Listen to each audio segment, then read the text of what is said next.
Les amis, bienvenue dans un nouvel épisode de Split Screen, le podcast de deux vidéastes dans lequel on vous partage tous nos secrets de tournage ainsi que de l'actualité matos. Pour faire l'introduction sur le sujet du jour, je vais directement te demander François, comment ça va ? Bah écoute, ça va très bien, même si le sujet c'est que faire quand tout va mal. Mais non, ça C'est va très ça. bien. Écoute, reposer, j'ai pu me prendre des petites vacances, c'était cool. Et puis voilà, on attaque la semaine puisqu'on enregistre, on est lundi matin, 9h, et très content de démarrer ma semaine avec toi, justement. Ben ouais, exactement. Comme tu dis, hein, le sujet du jour, les amis, c'est comment faire quand rien ne va. Il n'y a rien à faire, hein. La vie de vidéaste, la vie d'indépendant, c'est pas toujours vers le haut. Il y a des hauts et il y a des bas. Et ça va être un peu le sujet d'aujourd'hui. Mais avant de commencer dans celui-ci, on va faire évidemment la petite news matos, l'actualité ou en tout cas les découvertes qu'on vient à faire et qu'on avait envie de vous partager. François, je vais te laisser commencer.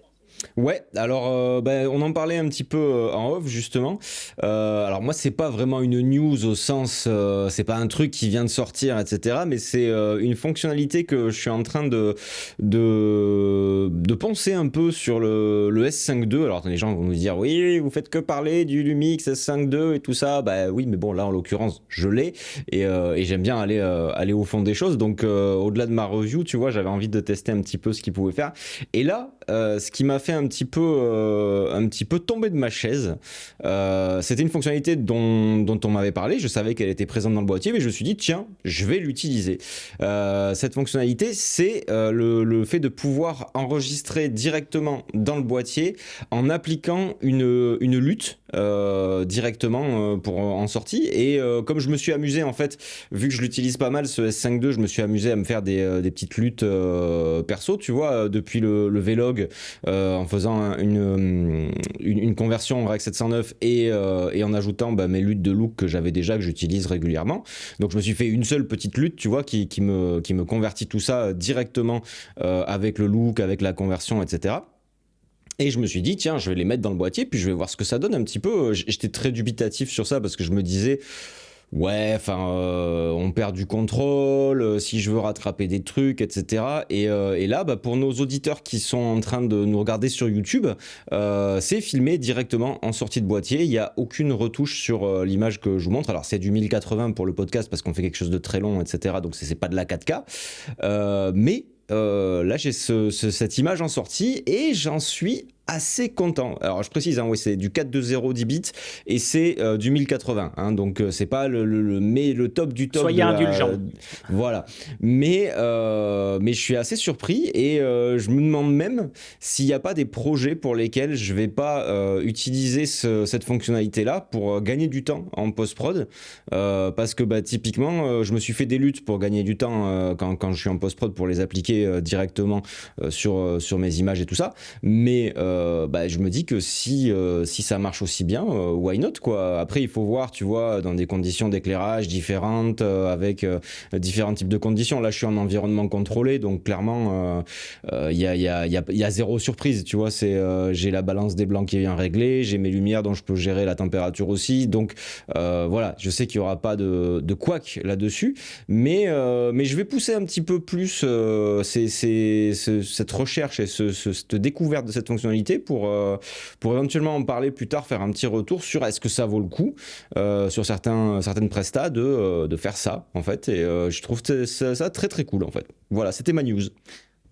Ben oui, ben écoute, tu as bien fait de la partager. C'est vrai que moi, c'est un outil que je connaissais d'avant le S5 II pour la simple et bonne raison en fait que il est présent aussi sur ma Canon C70 et que je l'utilise. Par contre, le S5 II a l'avantage de proposer la fonctionnalité où on a la lutte qui sert uniquement d'affichage, chose que Mm. malheureusement dans la C70 on n'a pas. C'est-à-dire que dès que tu viens intégrer une lutte hors celle de conversion officielle Canon, eh bien, tu sais pas l'avoir juste en affichage, il te la brûle d'office. Il te la brûle Ouais. d'office dedans.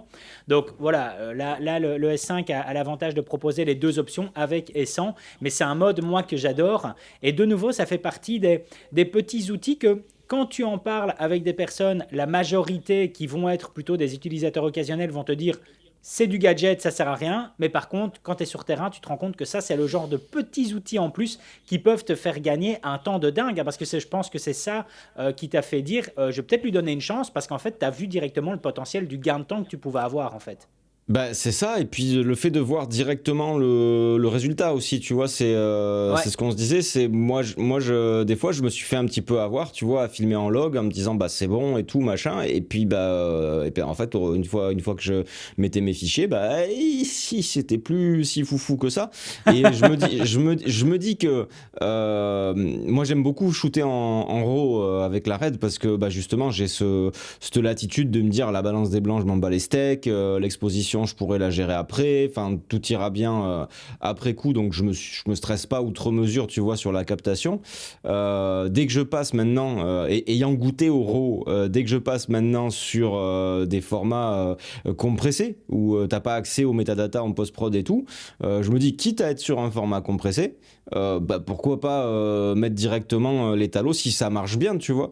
Vu que de c'est toute ça. façon, je pourrais faire que des ajustements. Alors là, pour le coup, je pense que des ajustements, par contre, on va être hyper limité. C'est-à-dire que retoucher ma balance des blancs sur une image filmée avec ma lutte derrière, je suis pas C'est chaud. sûr que le rendu soit incroyable. Mais pourquoi pas sur certaines prestas. Clairement, tu vois, là j'ai shooté la semaine dernière pour un pote qui fait de l'hypnose, qui voulait faire du contenu vertical pour les réseaux. Il est venu ici au studio et tout, on a fait tout ça. Je vois pas l'intérêt en fait de faire autrement pour ce genre de contenu là. Il y avait zéro intérêt, tu vois, c'était du face caméra comme ça. Bah, j'ai gagné un temps monstrueux en post prod, enfin monstrueux, ça prend pas une heure non plus à mettre un calque et foutre une lutte dessus, tu vois, mais c'est une étape en moins. C'est le fait aussi de, bah, moi je vois le rendu final, bah, lui aussi le client il voyait le rendu final directement, et ma foi c'est toujours 5 minutes de gagner par-ci par-là, et c'est plutôt cool. Exactement, exactement. Et avant d'enchaîner sur ma news, juste rajouter la petite mention pour les personnes en tout cas qui se diraient oui mais alors pourquoi ne pas filmer directement dans un profil standard si par exemple on utilise une lutte de conversion. Ben, en fait l'avantage c'est qu'on vient du coup quand même à augmenter la dynamique au niveau du retour visuel, au niveau de ce qu'on va enregistrer par rapport à juste à un profil standard. Qui est un C'est ça. profil standard, ouais, lui est limité généralement entre 7, 8, voire 9 diaphes de dynamique, ben là, on sera un peu plus haut au niveau de cette dynamique. On peut facilement atteindre 10 ou 11 diaphes de dynamique, mais avec une image directement exploitable en sortie de boîtier. Donc ça a une réelle utilité en tout cas de partir du log et de brûler une lutte directement dessus. C'est vraiment un gros plus. D'ailleurs, je crois que Euh, tu peux pas faire ça en partant sur autre chose que du log. Si je dis pas de non, en bêtises, effet. il me Non, semble tu ne que peux sur le pas. S5.2, tu es obligé d'avoir la base du log, donc il faut que la lutte, Ouais, même si on veut appliquer un look après, il faut qu'il y ait quand même la lutte de conversion pour pouvoir avoir quelque chose d'exploitable, parce que si on mettait juste une lutte de look, on aurait le log ah, ce avec serait pas top. Ouais, non, cette ça lutte n'irait de pas. look, et je suis pas certain que derrière ça passerait bien. Non, non, Donc non, à en voir. effet. En effet. Allez, j'enchaîne moi et je vais rester fidèle à moi-même depuis le début de ces podcasts. C'est-à-dire que moi, ma news d'aujourd'hui, ben, ça concerne une mise à jour. Ça Ah, concerne une mise à jour. Voilà. Toi, François, ben, je te l'avais fait voir un peu en avant-première et puis j'ai récemment publié ça en ligne sur une de mes chaînes secondaires. La mise à jour, en fait, du dernier Fujifilm X-H2S dans lesquels ils ont augmenté en tout cas le potentiel au niveau de l'autofocus. Et je suis resté en fait littéralement sans voix quand j'ai vu les performances qu'on avait à l'heure actuelle chez Fujifilm, dans le sens où, pour moi en tout cas, le lead Canon Sony ne va plus rester uniquement que sur ces deux marques. Je pense que maintenant on va avoir Fujifilm qui va rentrer dans ce lead avec maintenant trois marques, dans le sens où j'ai fait des tests sur un boxeur et voilà, j'ai vu un autofocus qui avait une détection de l'œil à un tel point rapide que j'avais vraiment du mal à comprendre ce qui se passait. Dès l'instant où le boxeur était constamment en train de lever et de baisser les poings, j'avais une détection de l'œil qui était présente. Et pour l'avoir fait, pour avoir déjà testé ce genre de situation, par exemple avec un Sony A7S III, eh bien, je peux en tout cas affirmer que le Sony A7S III à l'époque s'en sortait moins bien ici que le XH2S.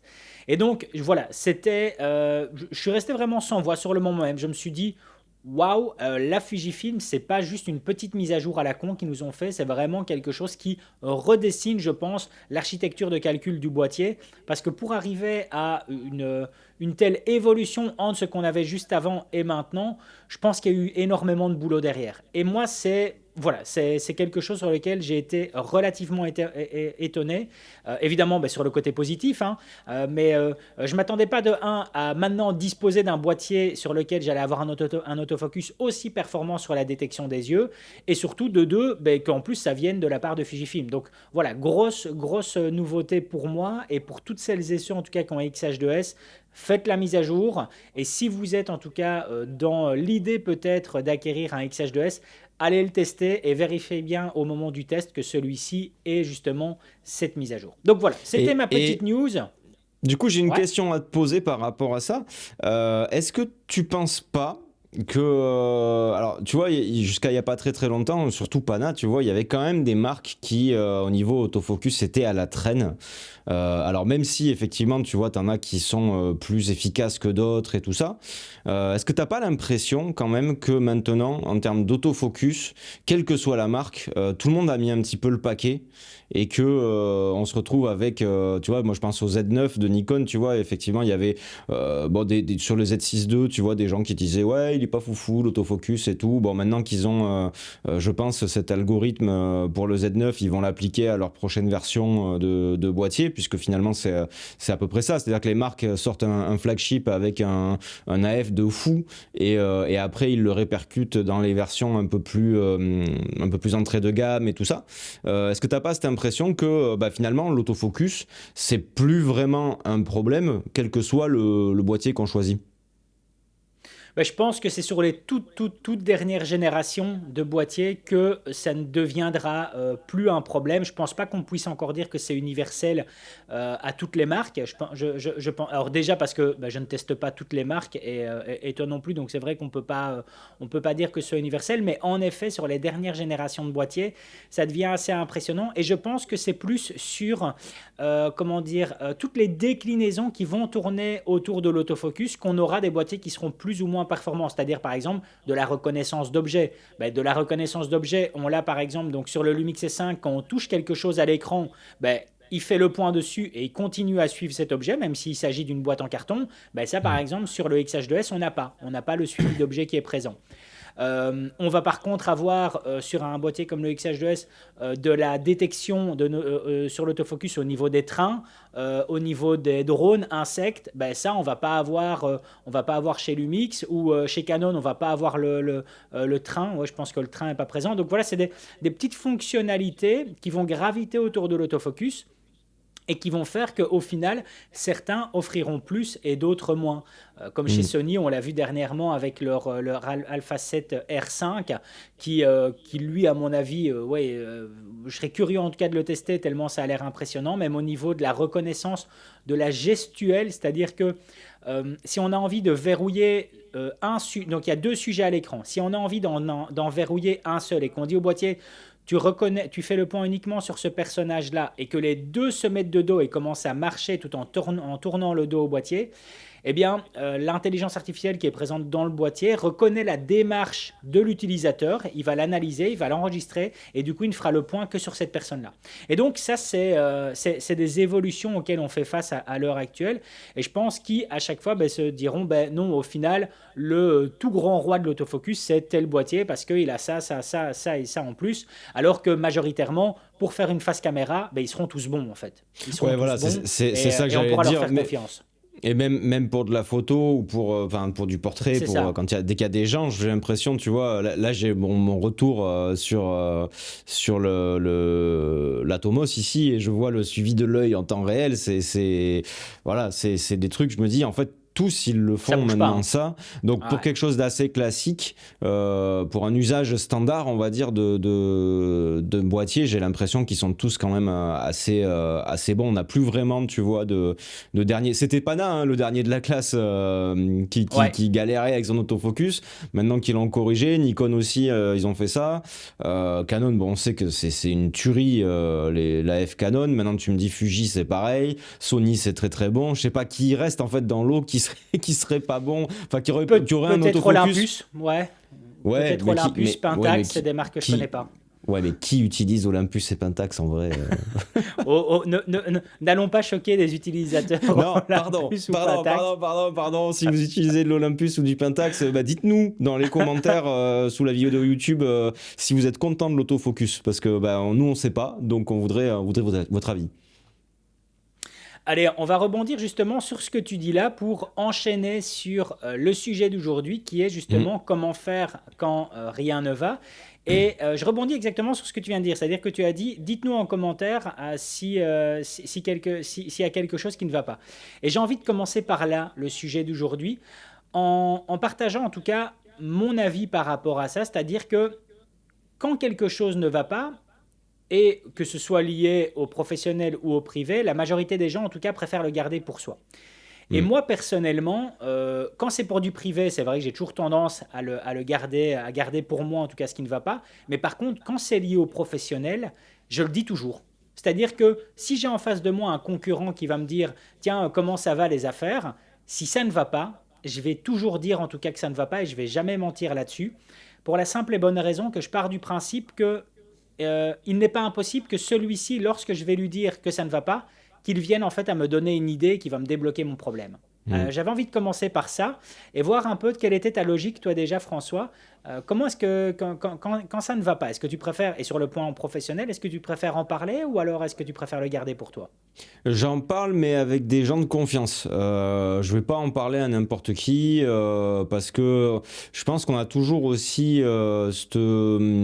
comment dire, cette appréhension de quelle image ça va renvoyer professionnellement et humainement et tout ça.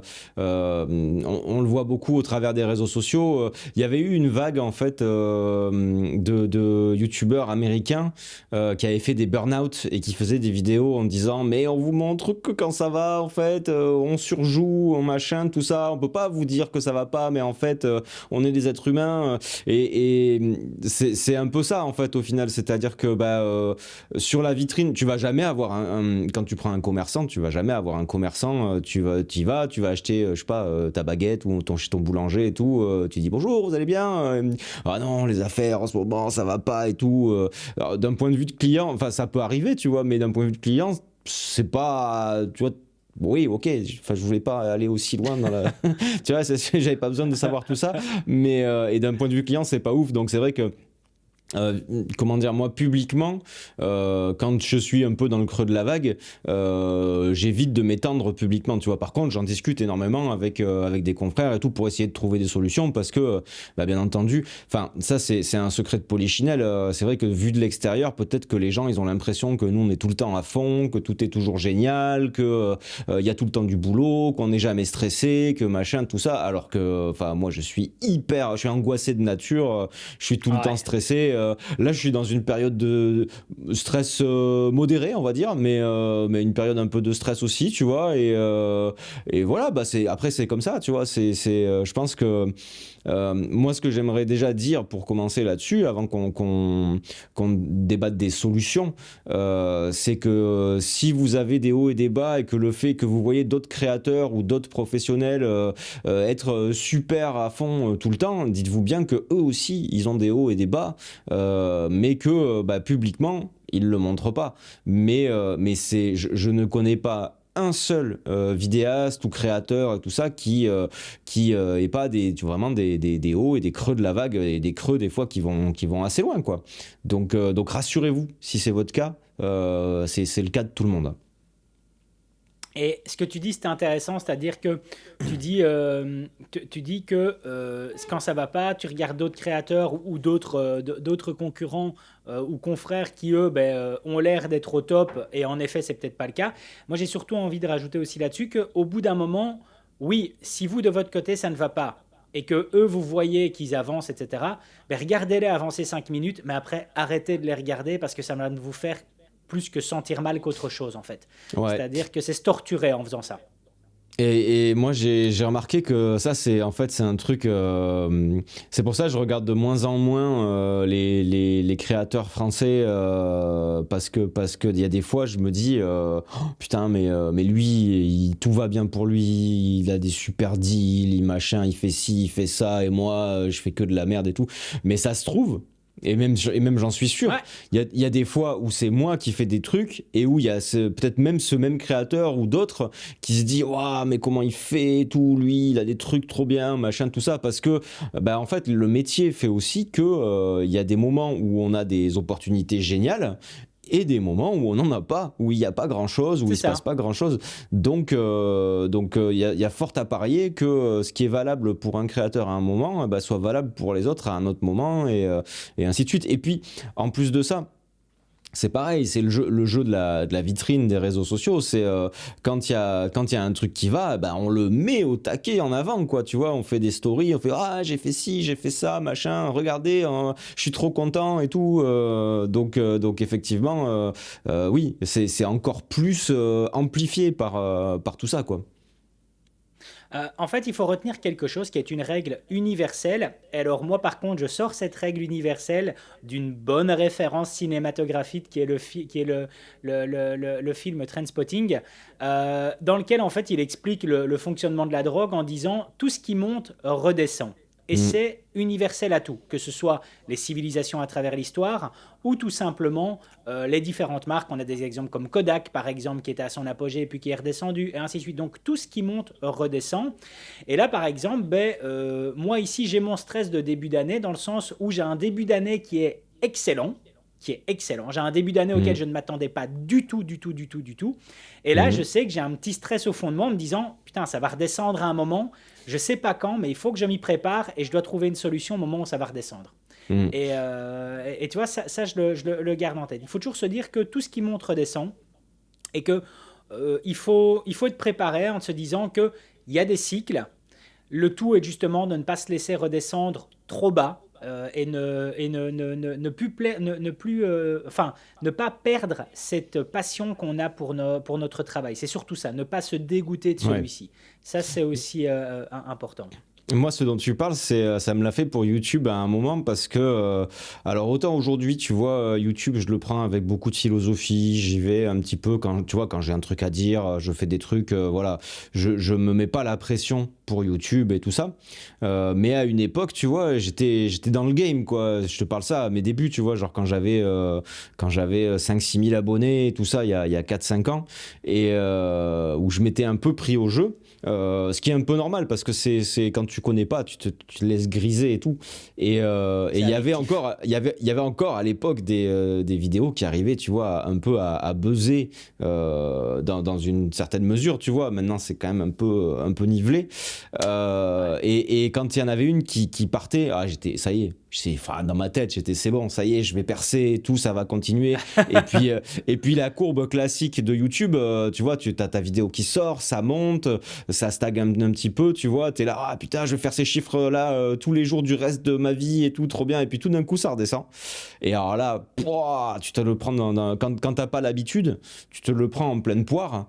Et du coup, ouais, tu déprimes, quoi. Tu déprimes. C'est ça. Et maintenant, en fait, bah, je sais comment ça marche. Donc, effectivement, je fais comme toi. Tu vois, je me dis, si l'algo, il s'emballe à un moment, cool, tu vois, cool. Mais effectivement, Voilà. ça va pas durer. Ça va pas durer. Mais, mais il y a quand même, je pense, tu vois, par rapport à ce que tu dis, sur le fait que tu as fait une super bonne année et tout ça, et que ça va redescendre. Qu'est-ce que tu entends par redescendre, en fait? Mais en fait, je suis tout simplement en train de me dire que ici, sur ce début d'année, il est excellent parce que j'ai eu des nouveaux clients qui sont venus à moi. Mais par contre, j'ai des clients réguliers et qui m'ont fait un excellent chiffre l'année dernière, qui eux sont un peu moins présents en ce début d'année. Et donc en fait, moi ma crainte ici pour cette année 2023, c'est qu'à un moment, les nouveaux clients que j'ai pour l'instant, en fait, alors qu'on est dans une logique d'être sur du long terme, au final, ça s'arrête peut-être au bout de 3 ou 4 mois. Et par contre, que mes bons clients de l'année passée, eux, n'ont pas retrouvé un besoin forcément en vidéo. Et donc que je me retrouve au milieu de l'année complètement à l'arrêt. Et ça, en fait, ça c'est ma crainte à l'heure actuelle pour cette année 2023. C'est-à-dire que j'ai un excellent début d'année avec ces nouveaux clients qui sont venus à moi. Mais par contre, mes bons clients de l'année passée sont un peu moins performants, sont un peu moins dans la demande sur ce début d'année, sur ce début d'année. Et donc, ouais, je me pose quelques questions par rapport à ça. Je suis curieux de voir, enfin, curieux. Oui et non, hein, je préférais pas être dans cette curiosité un peu malsaine, mais voilà, je ne sais pas exactement comment ça va se projeter lorsque je vais me retrouver, par exemple, au mois de juillet, qui sont généralement en plus juillet et août, des mois terriblement creux hein, dans le domaine de la vidéo. En tout cas, par rapport à mon secteur, c'est terriblement creux. Donc voilà, je me demande, ça c'est un peu ma crainte, je me projette hein, déjà sur cette période-là, mais c'est un peu ma crainte à l'heure actuelle. Donc voilà, Ben, je c'est t'explique tout en temps réel. Non, non, mais c'est cool, c'est intéressant. En fait, c'est inhérent en fait à notre métier qui n'est pas constant. C'est-à-dire que contrairement à d'autres corps de métier qui vont avoir, tu vois, une demande constante. Je reprends l'exemple de mon boulanger. Hein, les gens achètent du pain. Enfin, tu vois, c'est constant. Des fois plus que d'autres, mais les gens achètent du pain. Quoi qu'il arrive, les coiffeurs, les gens se font couper les cheveux. Quoi qu'il arrive, à part ceux qui les perdent. Voilà, je fais une petite dédicace à mes cheveux qui sont partis. Et si les gens se demandent, allez, révélation, si les gens se demandent pourquoi j'ai tout le temps des chapeaux et des bonnets et des machins, eh ben c'est parce que je perds mes veuches, hein, tout simplement. Et que voilà. Bref, ça c'est pas grave, je le vis bien. Mais tu vois, il y a des secteurs comme ça où il y aura toujours de la demande. L'alimentation aussi, les gens mangeront toujours, tu vois. Nous, la vidéo, en fait, du fait qu'aussi on soit des petites structures. Des clients, on n'en a pas toujours. Et certains, ils vont rester un moment. Et puis un jour, eh ben, ils vont se dire, ouais, ben, pourquoi on n'essaierait pas un autre et tout. Et moi, d'un côté, quand ça se passe comme ça, je leur en veux pas vraiment parce que souvent, ils avaient peut-être déjà, enfin j'en sais rien, mais ça se trouve ils avaient déjà un prestataire avant et puis moi je suis arrivé, j'ai proposé des trucs et ils m'ont pris moi et je me dis bah c'est parce que j'ai pas su quelque part moi les fidéliser tout ça ou voilà trouver une façon de travailler qui fasse que budgétairement parlant ça soit intéressant pour eux et pour moi et tout ça mais c'est vrai que alors moi c'est marrant parce que ma période c'est pas l'été la période où je stresse ma période généralement c'est décembre janvier où pour moi c'est très creux, sauf cette année où ça a été une dinguerie à tel point qu'il a fallu que je prenne des vacances pour te dire.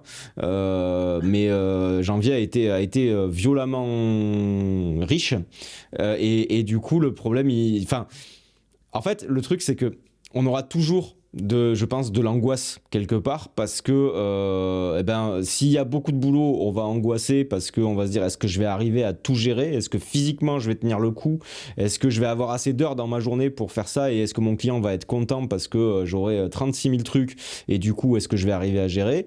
Ensuite il y aura le problème de ah ben en ce moment il y en a pas, merde, est-ce que voilà ça va s'effondrer et que finalement il va falloir que j'aille bosser à l'usine et tout ça parce que ben, je pourrai plus assurer avec mon taf. Moi, il y a une autre angoisse qui va arriver, c'est le fait d'avoir une salariée, de se dire est-ce que je vais pouvoir, tu vois, la payer, etc. Bon, des angoisses, en fait, on peut en avoir 100% du temps, en fait, au final. Le truc, C'est ça. c'est de savoir les gérer, de vivre avec celles sur lesquelles on n'a pas de moyens d'action quoi et aussi d'anticiper comme tu l'as souligné d'anticiper d'autres tu vois le fait de se dire voilà ça va descendre est-ce que mes clients réguliers en fait ça va aller peut-être que ça vaudrait le coup tu vois de passer un petit coup de fil ou un petit mail pour prendre des news et tout salut ça va ça fait longtemps qu'on s'est pas eu tout ça nani nana et puis voir tu vois en fait je pense que ce qu'il faut faire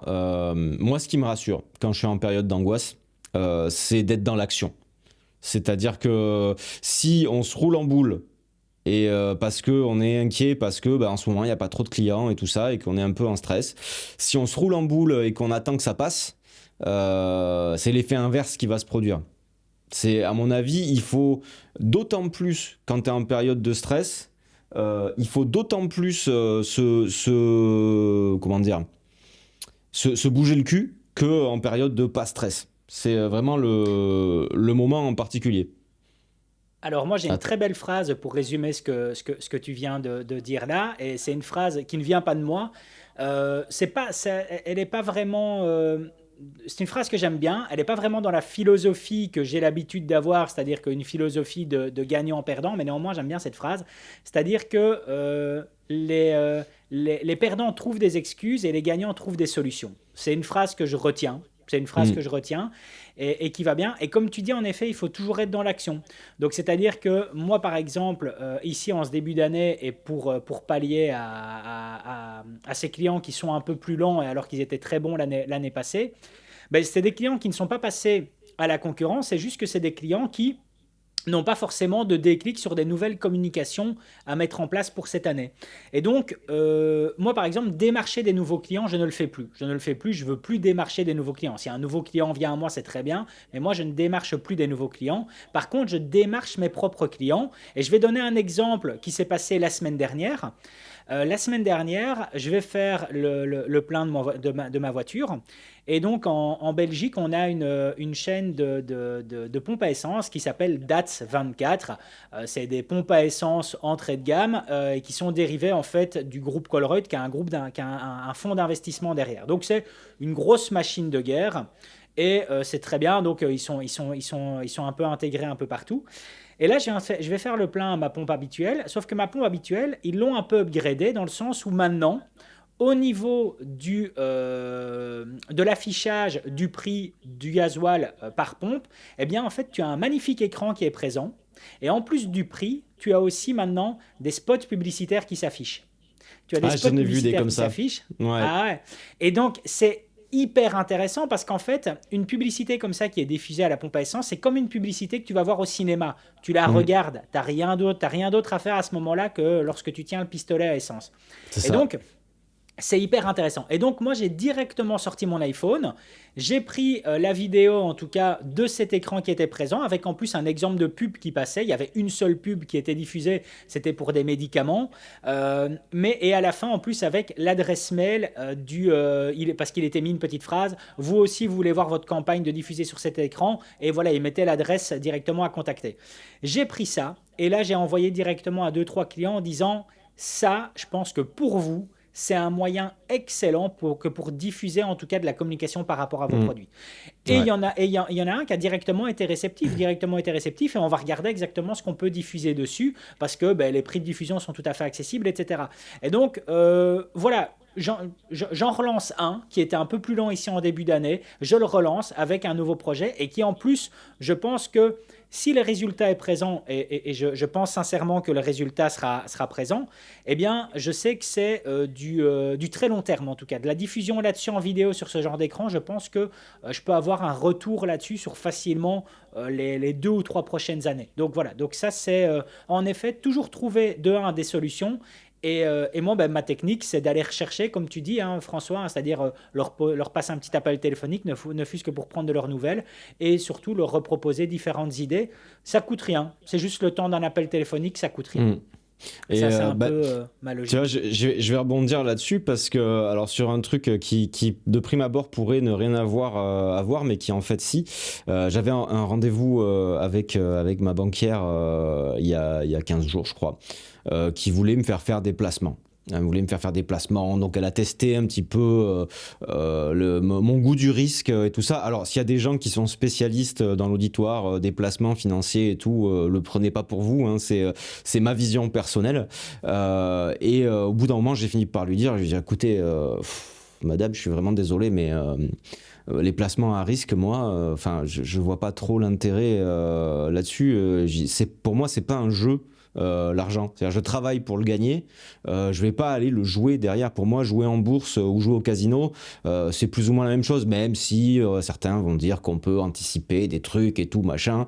C'est pas, dans ma tête, ça marche pas comme ça. C'est peut-être vrai, mais dans ma tête, ça marche pas comme ça. Et je lui dis, vous savez, si elle me dit oui, mais vous pourriez gagner de l'argent et tout ça, et je dis, si je veux gagner plus d'argent, je travaille plus en fait, et je vais chercher des nouvelles idées. Je pense que plutôt qu'investir de l'argent, investir mon temps. Je prends mon ordi et j'écris tout ce qui me passe par la tête, des idées, je vais regarder d'autres choses et tout. C'est de l'investissement, de temps, pas d'argent, mais c'est de l'investissement quand même. Et investir mon temps dans une nouvelle façon de gagner ma vie, en proposant mes services, en vendant quelque chose qui peut être utile aux gens, etc. Pour moi, c'est vachement plus intéressant. Ça peut tomber à l'eau, mais clairement, je sais entre guillemets, pourquoi je vais gagner plus d'argent si j'en gagne plus. Et en plus de ça, je sais que je le devrais à mon travail.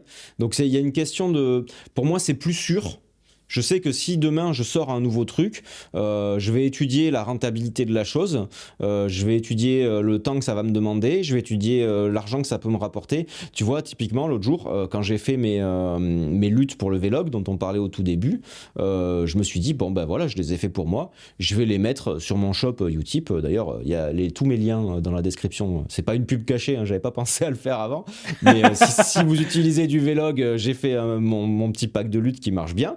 Et je me suis dit, bah, ça va me prendre, allez, à tout casser 10 minutes de les mettre sur mon shop avec une petite description, avec des captures d'écran, etc.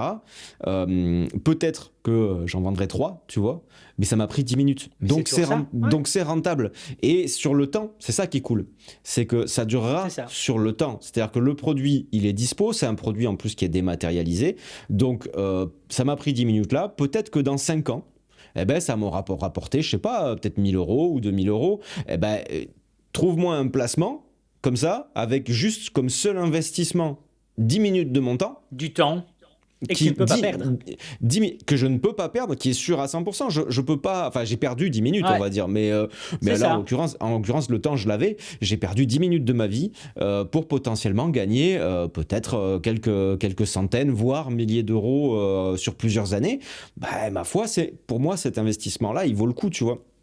Et clairement, je pense que les moments de creux, moi je les utilise en fait, je les aime bien en fait les moments, enfin je les aime bien, non je vais pas aller jusque là, mais j'ai les moments tu vois où il n'y a pas trop de clients, ce qui est pas souvent mais ça arrive, et les moments où il n'y a pas trop de clients, bah en fait j'en profite pour faire ce que j'ai pas le temps de faire le reste du temps, parce qu'il y a ça aussi tu vois, quand tout va bien, quand tu as plein de clients et tout, et ben généralement t'es pas dispo pour de la nouveauté, pour faire des nouvelles choses, pour te former. Pour te former, pour brainstormer. Et quelque part, c'est salutaire aussi d'avoir ces moments de creux parce qu'ils te permettent de faire autre chose et de te renouveler, de te remettre en question, parce que ça aussi au final hein, se dire voilà bah, j'ai ma boîte, c'est bien, c'est cool, c'est lancé, j'ai des clients, je ne change plus rien, je reste comme ça jusqu'à ma retraite si j'en ai une, bah là c'est sûr que ça va marcher quelques années. Mort. Et puis au bout d'un moment, ça va descendre, ça va descendre, ça va descendre, ça va descendre pour ce qui est plus rien, parce que il y aura quelqu'un d'autre qui sera arrivé, qui sera peut-être plus jeune ou formé plus récemment, donc avec des choses un peu plus modernes ou des choses qui vont mieux comprendre. Les marchés, ils évoluent aussi énormément. Il y a qu'à voir, tu vois, les demandes en vertical de clients qui arrivent de plus en plus. Il y a 2 ans, on aurait, toi et moi, je pense qu'on aurait rigolé, tu vois, du vertical. Vous êtes sûr, quand même, c'est les trucs, c'est les TikTok, c'est pour les gosses et tout, machin. Je t'interromps par rapport à ça pour justement te faire un petit truc, une petite parenthèse par rapport à ce que tu dis. Je suis retombé sur... je regardais mes photos dans mon iPhone et je suis retombé sur des photos et des vidéos en fait que ma compagne avait prises de moi lors de mon passage en Écosse, un voyage privé que j'avais fait, mais que j'avais embarqué le Lumix S1 à l'époque. Et donc, je me dis, je referais bien une petite publication par rapport à ça, tu vois, sujet au S5. Et en fait, je me rends compte, je fais putain, des 20 contenus que j'ai dans le téléphone, j'en ai 19 qui sont en horizontaux, merde, c'est problématique. Ouais. Et voilà, et tu te dis, et je me dis, dommage qu'il y a je sais plus combien c'était, je crois qu'en 2019, donc dommage qu'il y a 4 ans, on n'avait pas pris plus de contenu en vertical. Mais t'aurais jamais pensé, parce que pour moi, quand ma compagne prenait une vidéo de moi à l'époque, je disais, oh, le téléphone, tu le tiens correctement, tu le mets en mode horizontal. Et maintenant, voilà, tout a changé. Donc, voilà, je vais juste faire une petite parenthèse à ça. Je faisais pareil, et t'as encore aujourd'hui des gens qui te disent, ouais, le vertical, c'est n'importe quoi et tout, machin, et la vidéo verticale elle est pas plus en fait au final, parce que moi je faisais partie de ces gens là aussi hein.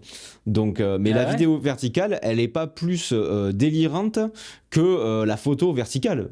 Enfin je veux dire tu prends des photos en verticale des fois en horizontale, la vidéo c'est pareil, et clairement ça a choqué personne de se dire à l'époque où Insta mettait encore en avant les photos, de se dire on va privilégier la photo verticale parce que ça prend plus d'espace sur l'écran et tout machin là-dessus. Enfin ça y a pas un photographe qui s'est dit oh mon Dieu, on nous impose de faire des photos en verticale, mais quel scandale, mais c'est une hérésie. Non, personne s'est dit ça.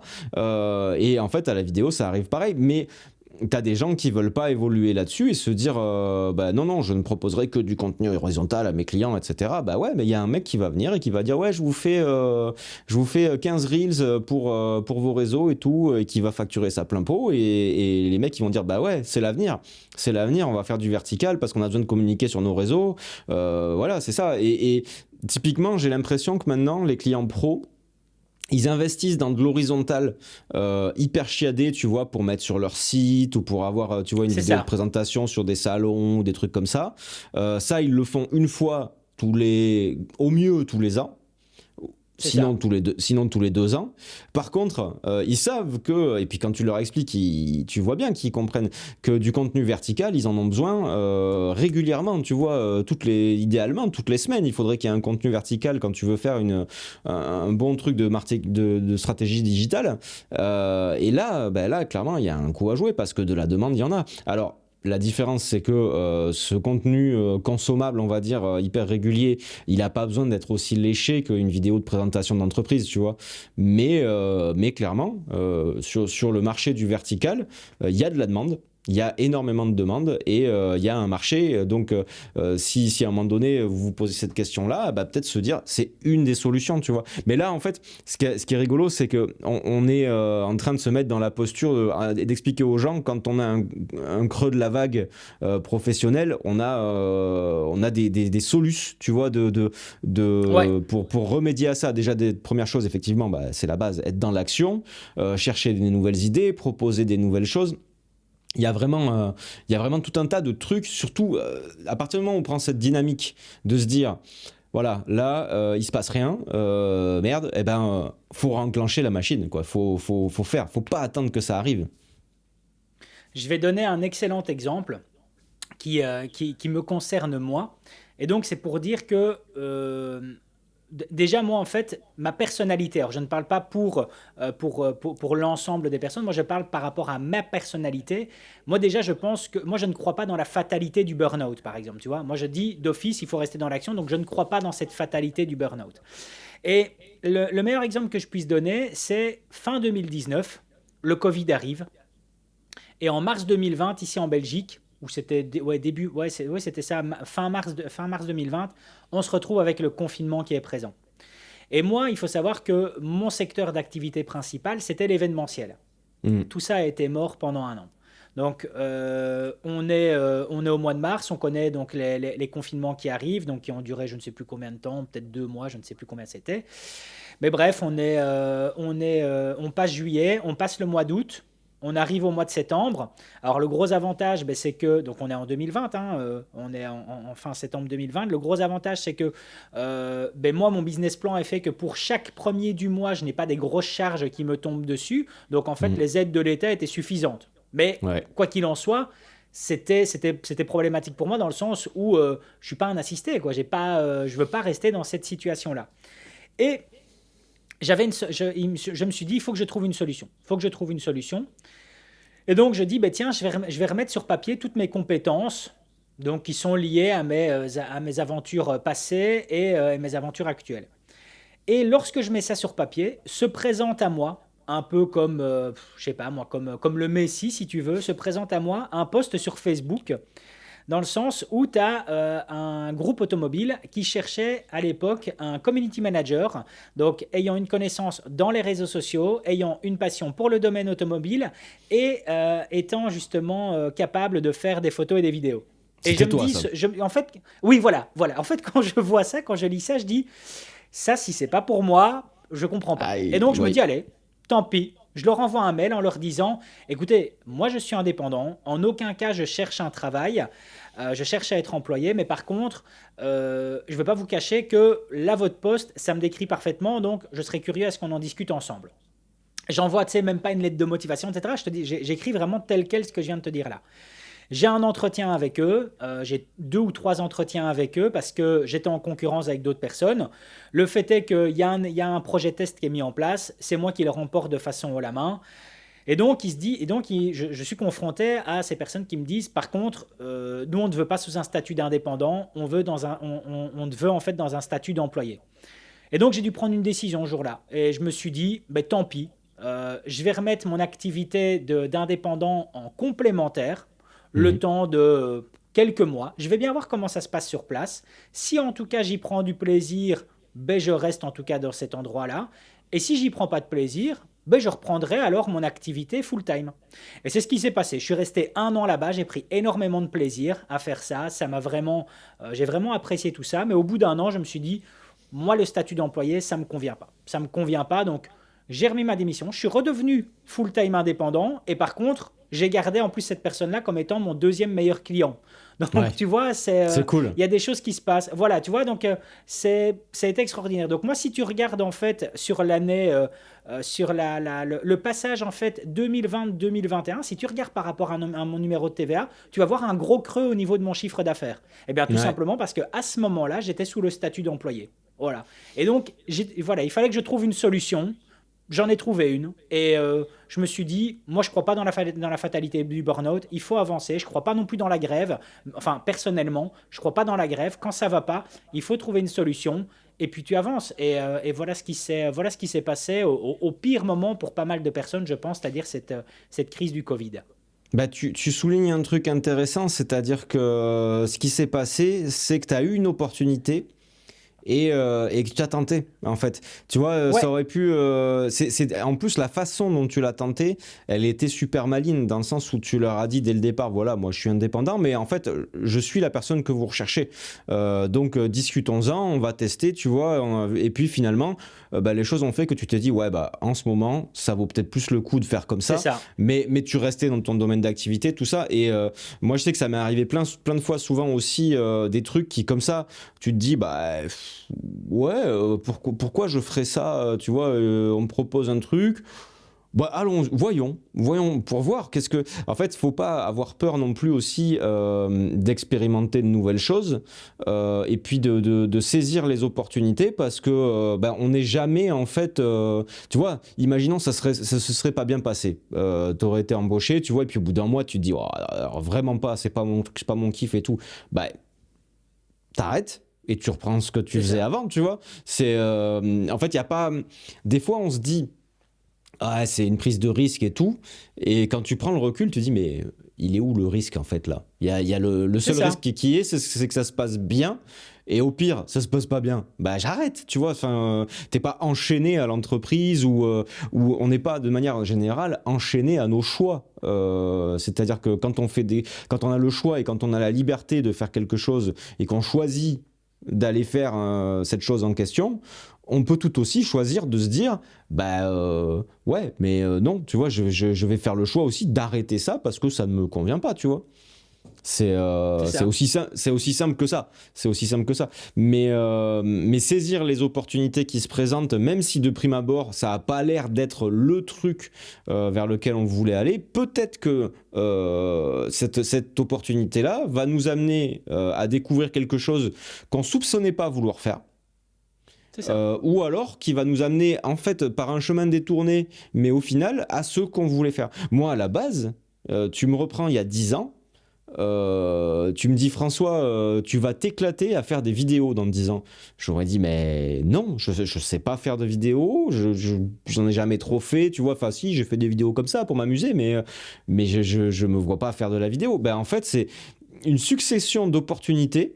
Parce que c'était pas mon objectif au final quand je suis sorti de mes études, je me suis pas dit tiens je vais être vidéaste, tu vois. Et c'est une succession d'opportunités saisies à se dire bah et au final arriver à ça tu vois bah au final tiens j'ai l'opportunité quand j'étais prof d'aller de faire un blog et d'expliquer aux profs comment j'utilise le numérique ah bah tiens du coup tu veux pas aller présenter tes travaux à la Sorbonne ah bah oui ok très bien ah bah tiens il y a un lycée français aux États-Unis qui cherche un formateur et tout tu veux pas aller y passer un an ah bah oui ok j'y vais ah bah tiens Microsoft ils seraient intéressés pour t'embaucher pour être consultant ah bah ok c'est cool ah tu veux pas faire des vidéos pour les profs des tutos vidéo ah ouais pourquoi pas voyons je sais pas faire mais pourquoi pas je fais ah tiens j'aime bien faire des vidéos et tout ah bah ouais Microsoft ça me saoule un peu là ah bah pourquoi je ferais pas des vidéos parce qu'il y a des gens qui m'en demandent de faire des vidéos et tout et tu vois en fait c'est une succession de choses moi je sais que là où j'en suis aujourd'hui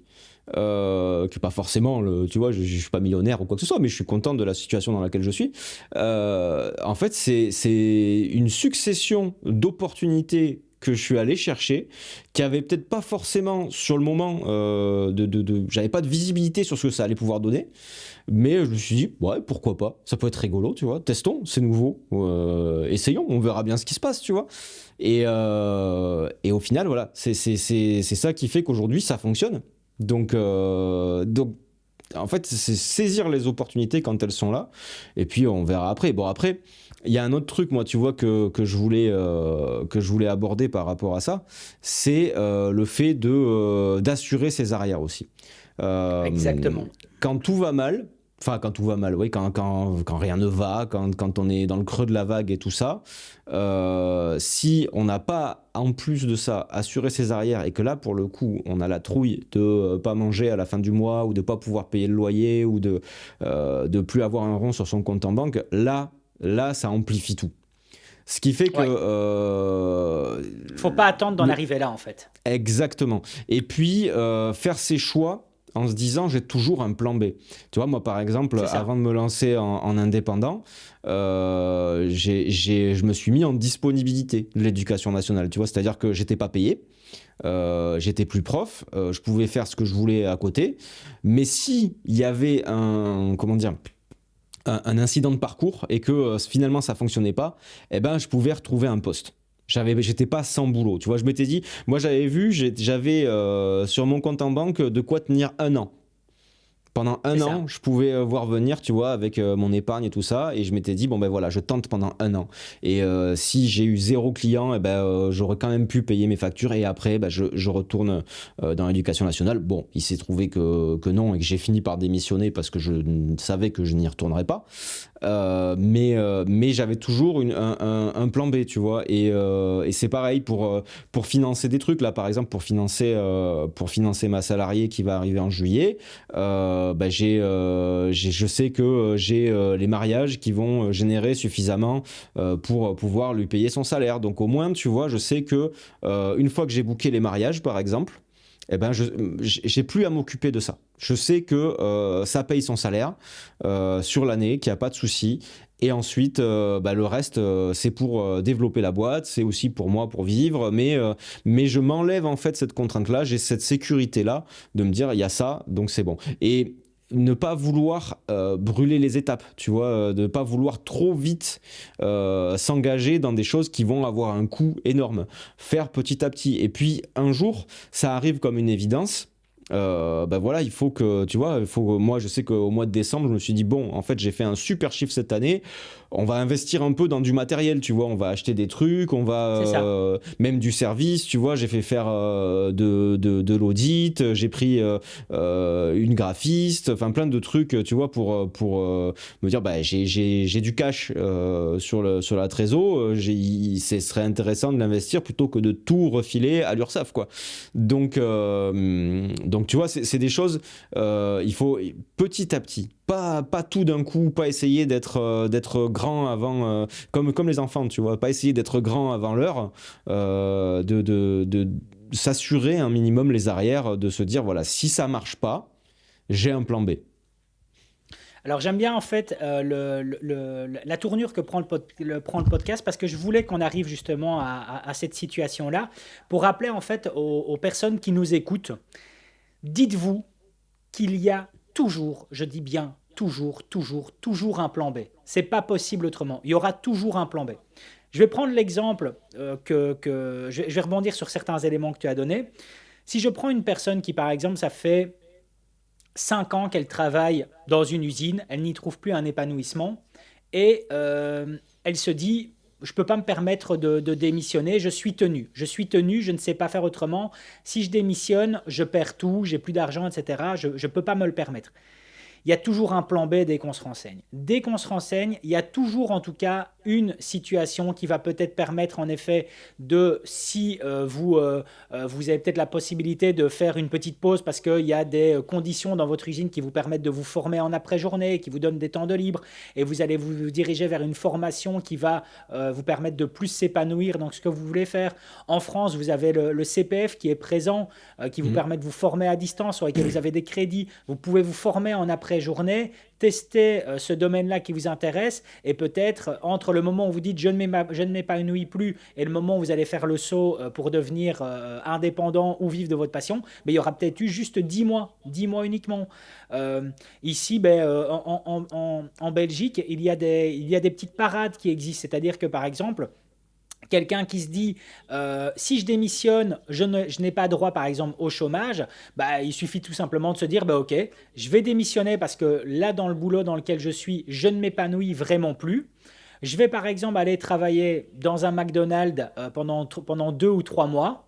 Et si par exemple le CDD que j'ai dans le McDonald's est pour une durée de 1 ou 2 mois, eh bien à la fin du CDD, là j'aurai droit au chômage. Donc c'est-à-dire que pendant 2 mois, vous allez vous dire, voilà, je prends un job qui ne me convient pas, mais qui me donnera droit au chômage. Le chômage, lui, va me permettre, durant peut-être 3 ou 4 mois, de développer mon business tout en recevant une aide de l'État. Donc voilà, moi j'ai toujours dit que je trouve que l'État devrait mettre en place un système de joker. C'est-à-dire que par exemple, tu travailles dans une société pendant 5 ans, tu as envie de changer à cet endroit-là, eh bien, tu aurais le droit de démissionner et l'État te donnerait par exemple 3 mois de chômage. Tu travailles 10 ans dans une boîte, tu as envie de démissionner, eh bien, l'État te donnerait droit à 6 mois de chômage. Et donc, de cette façon-là, ça te permettrait de faire une reconversion. Je crois qu'en France, maintenant, alors je ne veux pas dire de conneries, mais il me semble qu'on peut, sous certaines conditions, avoir droit au chômage en démissionnant.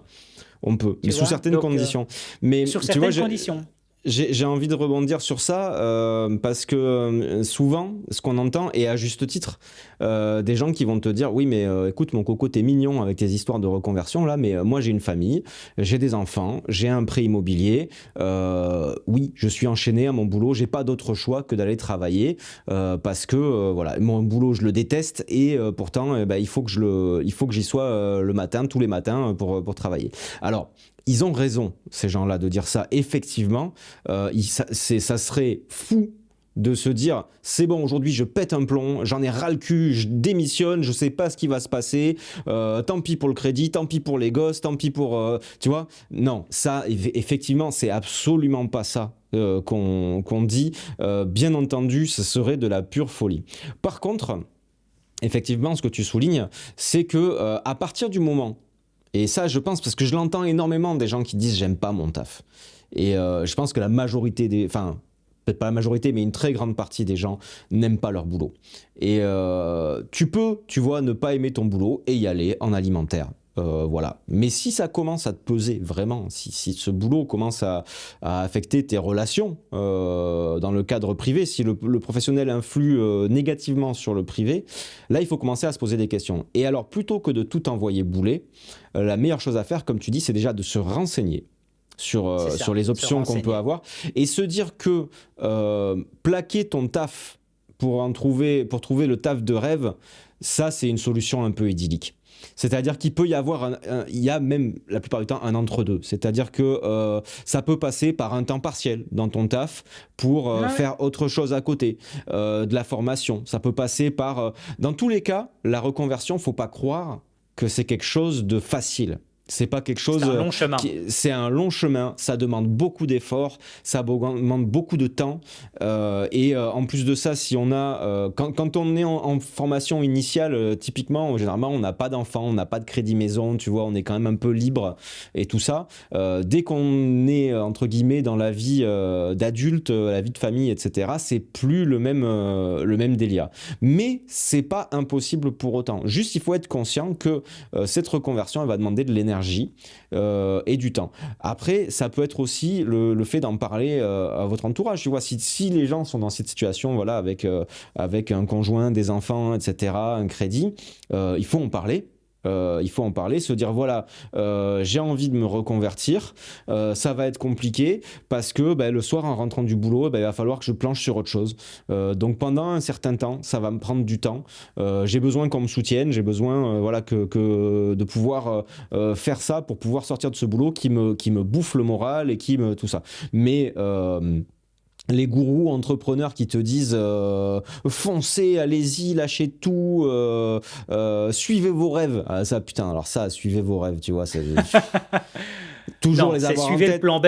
Voilà. Ouais, mais toujours les avoir en tête, ces rêves, évidemment, mais pas n'importe comment. Il y a beaucoup de gens qui se lancent dans l'entrepreneuriat et ça échoue parce que justement, ils sont partis d'une façon très naïve dans l'entrepreneuriat en se disant, en écoutant un petit peu ce truc de suivez vos rêves, si vous êtes passionné, ça va marcher. Non. Si être passionné, ça suffit pas. Faut beaucoup travailler, faut de la chance, faut être bien entouré et il faut persévérer, et ça passe par des moments où t'es pas serein, quoi. Moi, je sais que mes premiers mois d'auto-entreprise où j'ai fait 0 € quand tu déclares à l'URSSAF et que tu dis t'as fait 0 €, t'es pas serein, mais t'attends pas que ça tombe, quoi. C'est ce qu'on disait, on en revient tout à l'heure, tu vois. Je pense que là on a fait un peu le tour du cercle vertueux de quand ça va pas, qu'est-ce qu'il faut faire. S'il fallait résumer, je pense que c'est ça, c'est déjà être dans l'action, c'est se prévoir des plans B, c'est pas avoir peur de passer du temps, de l'énergie et de se donner à fond pour faire les choses, pour essayer à fond, saisir les opportunités. Et normalement, avec tout ça, il y a de fortes chances pour que ça ait un impact positif dans tout ça. Je dis de fortes chances parce que c'est pas de la magie, c'est pas une recette miracle, mais disons qu'en faisant tout ça, on maximise toutes les chances de pouvoir faire ce qu'on a envie de faire, quoi. C'est ça, exactement. Et c'est marrant que tu donnes l'exemple du père de famille marié, 2 enfants, etc. Moi, j'ai mes voisins. Ou de la mère, ou de la mère de famille. Hein. Voilà. Écoute, moi, j'ai mes voisins juste ici. Il y a 7-8 ans, donc la femme me disait j'adorerais être aussi indépendante, etc. J'adorerais faire ça. Mais on a des enfants et je ne peux pas me le permettre. Je suis enchaîné à mon boulot. Elle est tombée en burn-out. Donc, il y a peut-être 7-8 ans, ou peut-être 6-7 ans, quelque chose comme ça.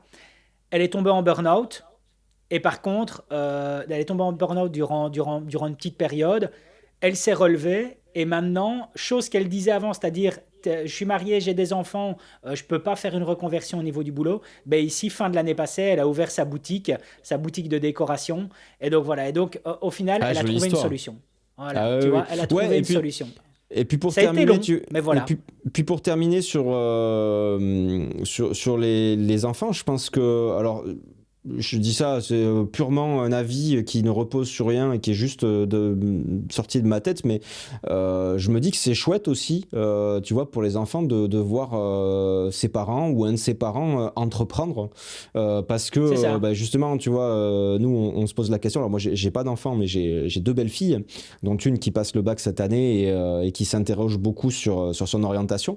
C'est très très compliqué de savoir à 17 ou 18 ans ce que tu vas faire plus tard, etc. Et j'avais la discussion avec Marie de se dire, ce qui est quand même fou, c'est que à l'école, hormis sur des cursus professionnels, et encore, je pense que c'est pas énormément abordé. Je parle école jusqu'au bac, tu vois, pas des écoles post-bac. On forme quand même beaucoup les enfants à être dans une mentalité de salarié. Ce qui est une très bonne chose, ce qui est une très bonne chose en fait. Heureusement qu'il y a des salariés. Mais moi je sais que personnellement, monter mon entreprise, ça m'a pas effleuré avant mes 30 ans, quoi.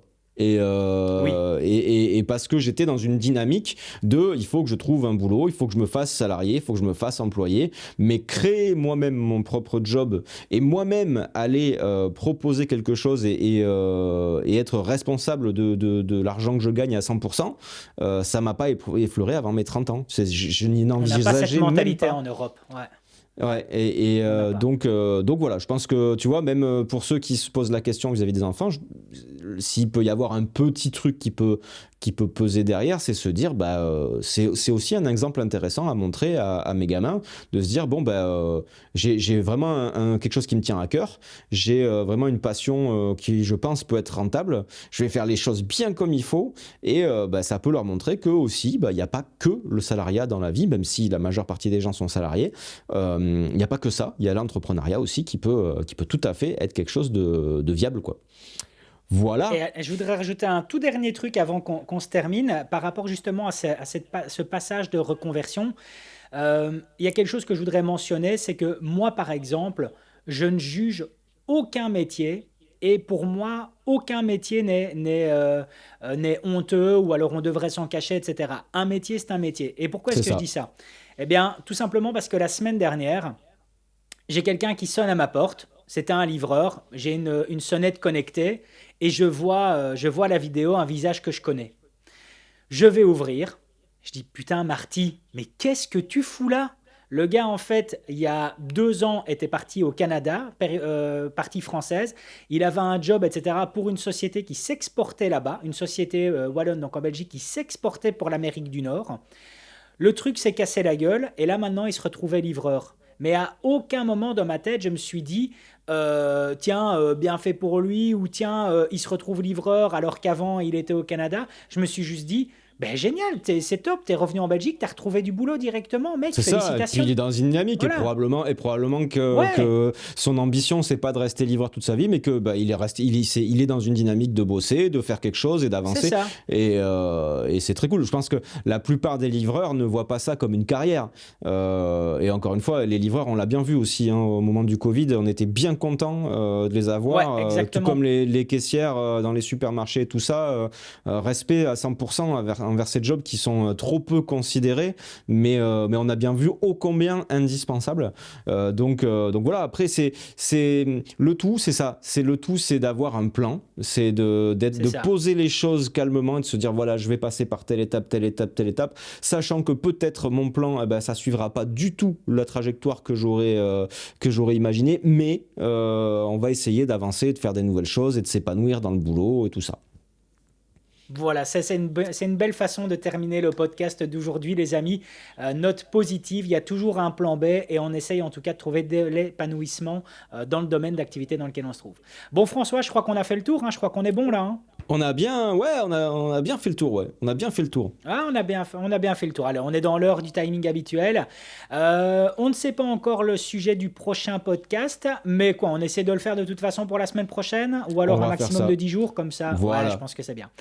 Allez, c'est bien. Bon, les amis, on se dit, surtout, on rappelle de partager le podcast, de mettre un Oui. like, de mettre un commentaire, de partager, de faire la totale. Et puis voilà, on se dit à la semaine prochaine pour un nouvel épisode. Ciao, ciao. Salut!